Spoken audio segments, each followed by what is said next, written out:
Geographical conditions and the course of history. In the 5th standard, we saw at some length that there is a close relationship between man and his environment, right? We saw how the changes in the lifestyle of the early man and his technology were related to the changes in his surroundings. We also reviewed the history of human civilization from the Stone Age to the agricultural civilizations that flourished on the banks of rivers. Hope you remember all that. History is a coherent account of the significant past events in the progress of human culture. Place, time, and individuals, society, are the 4 major pillars of history. We cannot write history without them. Of these 4 components, place is related to geography or geographical conditions. In this sense, history and geography are inseparable. History is influenced by geographical conditions in many ways. Did you know that? Our diet, clothing, housing, occupation. In fact, all human life in any region depends to a large extent on its geographical characteristics. For example, the life of the people in hilly regions is more strenuous than that of the people on the plains. You must be wondering why. Well, this is because not much fertile land is available in the hilly regions, while in the plains it is available on a large scale. That is why grains and vegetables are scarce in hilly areas. In comparison, people on the plains get them in a sufficient measure. Naturally, this has an impact on the diet of the people. Isn't that so? In hilly regions, people depend more on hunting and gathering for their food. We also find other such differences in the lifestyle of the people of the hilly regions and those of the plains. The climate, rainfall, agricultural produce, flora and fauna of the region where we live are the sources of our livelihood. The lifestyle and culture of a region depends with their support. Human settlements have flourished wherever the means of living are plentiful. Over a period of time, these settlements develop further into villages and towns. But sometimes reasons like the degradation of the environment, drought, invasions, etc., lead to the scarcity of those means. So what happens then? People are forced to leave their settlements. Villages and towns become deserted. We see many such instances in history. Thus, we see that there is a very close relation between history and geography. Geographical features of India.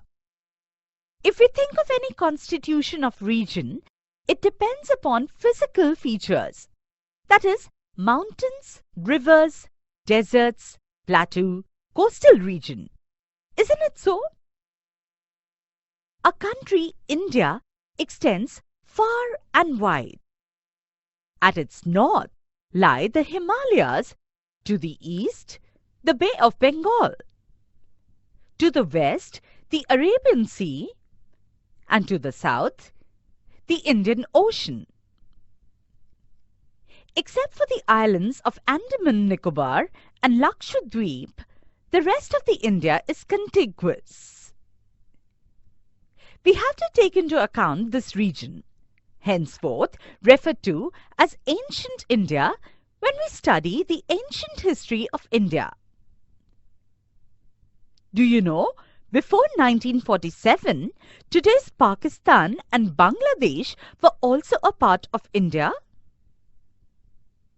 The following regions are seen to be important when we look at the course of Indian history. 1. the Himalayas. 2. The plains of Sindhu, Ganga, Brahmaputra rivers. 3.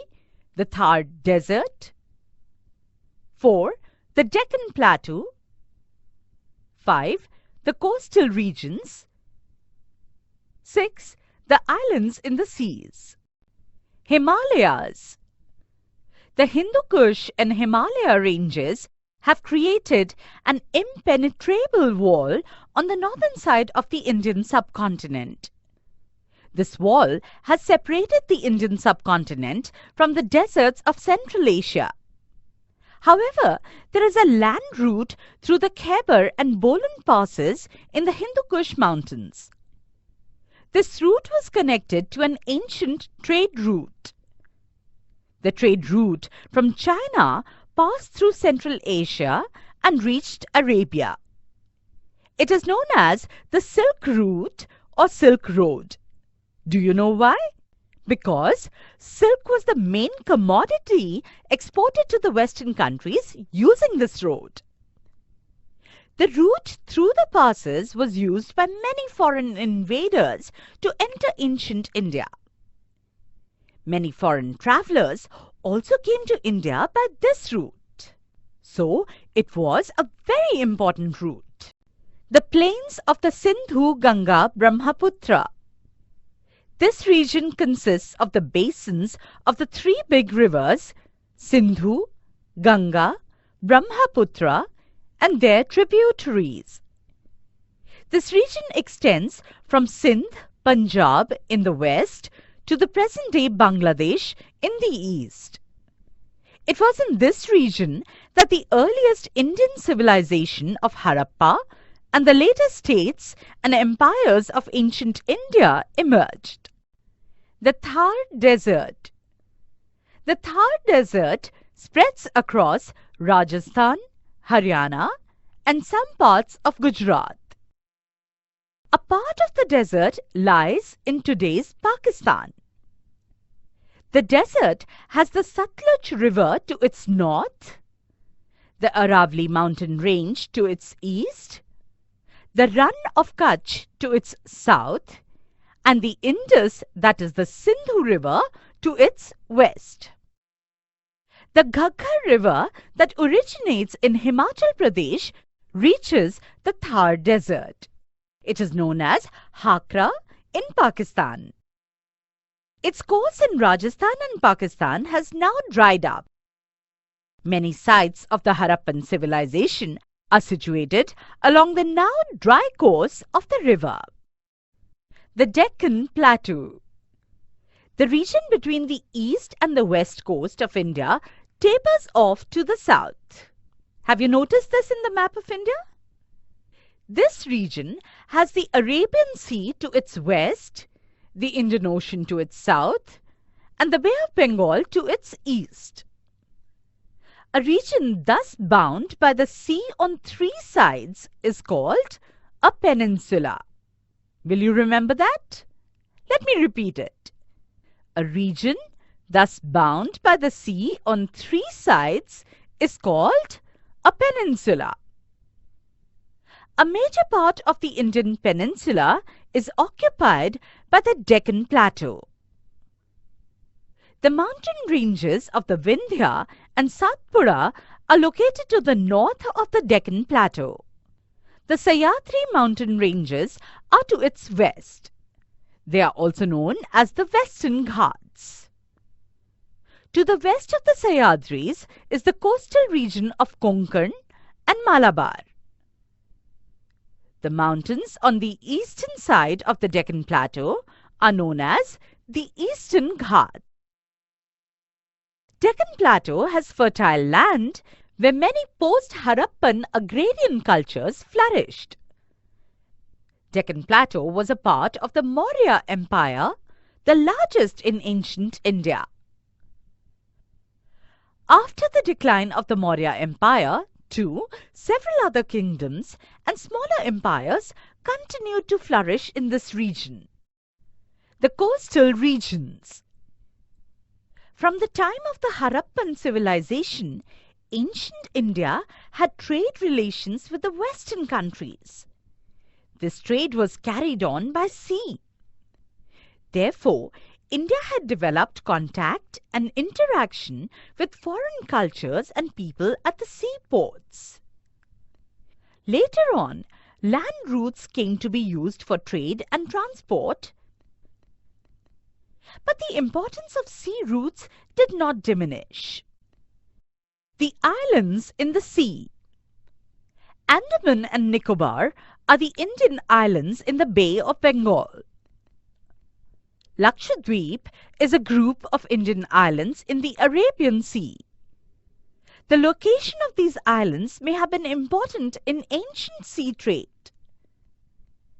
The manuscript Periplus of the Erythraean Sea, or Handbook of the Red Sea, makes a mention of Indian islands. It has been written by an unknown Greek sailor. The Indian Subcontinent. The cities of Harappa and Mohenjo-daro are in today's Pakistan.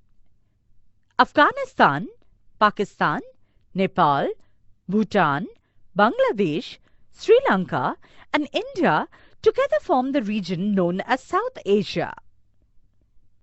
Considering the expanse and significance of India in this region, it is also known as the Indian Subcontinent. The Harappan civilization had spread mainly in the northwestern part of the Indian subcontinent. China and Myanmar, our neighboring countries, are not a part of South Asia or the Indian subcontinent. However, they had cultural and trade relations with ancient India. They have an important place in the study of ancient Indian history. अगर आप अपने syllabus के सारे chapters इस format में देखना चाहते हैं तो हमें डिस्क्रिप्शन में दिए गए नंबर पर कॉल करें। ऐसे ही और एजुकेशनल वीडियोस देखने के लिए हमारे चैनल होम रिवाइज को सब्सक्राइब करें।